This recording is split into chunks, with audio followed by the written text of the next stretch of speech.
大家好，欢迎收听新一期的5分钟中文。今天想跟大家聊一聊跨年这个话题。我知道，新年也就是元旦，其实已经过去2天了。不知道大家都是怎么跨年的呢？是在家跟家人朋友一起吃饭，一起看电视，一起开 party， 还是冒着寒风去外面跟大家人山人海一起倒计时，一起看烟花呢？我本人是在家过的。我觉得元旦好像对我来说不是一个特别重要的节日，没有一种传统的需要庆祝的这样一种感觉。今天我想跟大家聊的其实是中国跨年。在中国今年我听说跨年跟以前感觉不太一样了。跟以前的跨年活动比，2025年新年的跨年活动感觉就差点意思，没有什么意思。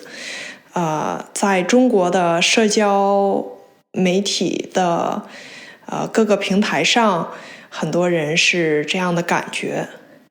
那为什么很多人会觉得2025年跨年在中国没什么意思呢？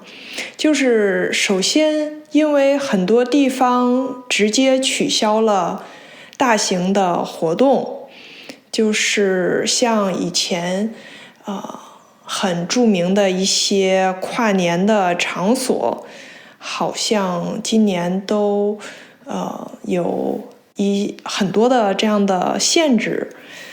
可能是因为之前像比如在上海的跨年活动出现过人群踩踏的这样的事故，所以当局可能会觉得要小心，所以有诸多的限制。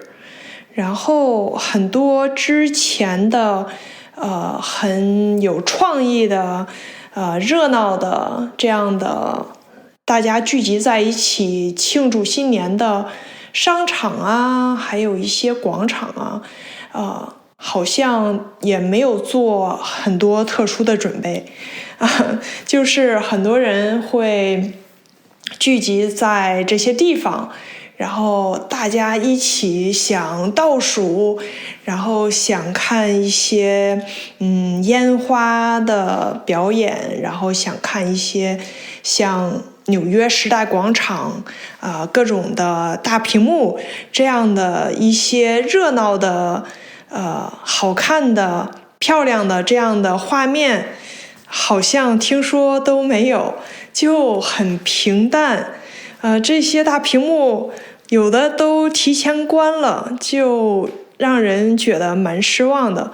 当然也不是所有的地方都不可以看烟花，不可以做这个，不可以做那个。有很多地方还是有烟花表演和倒计时活动的。但是一般来说都不是在城市的中心，一般你要开出去，就是开车开出去一些才能有。然后听说我朋友去的，也不是特别的精彩，所以就也是有点失望。我觉得很多时候这种跨年的活动的变化也有很多的原因。我觉得可能大家有一方面也是想注意安全，因为近年来全世界范围内针对人群聚集的这样的活动的一些怎么说呢？像恐怖袭击这样的东西，就很多。然后可能大家都为了安全就觉得在家也不错呀。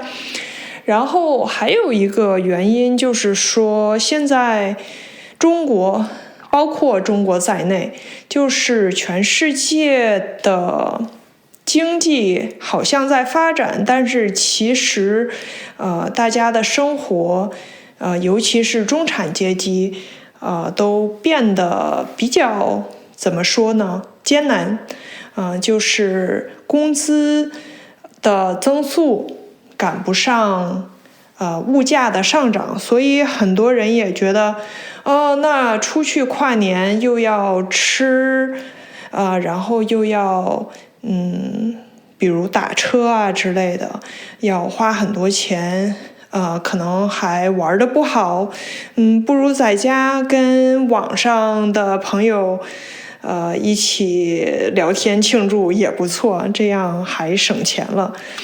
这种消费观念的变化，消费习惯的变化也是有的，所以这可能也是中国跨年活动没有以前那么热闹的一种原因吧。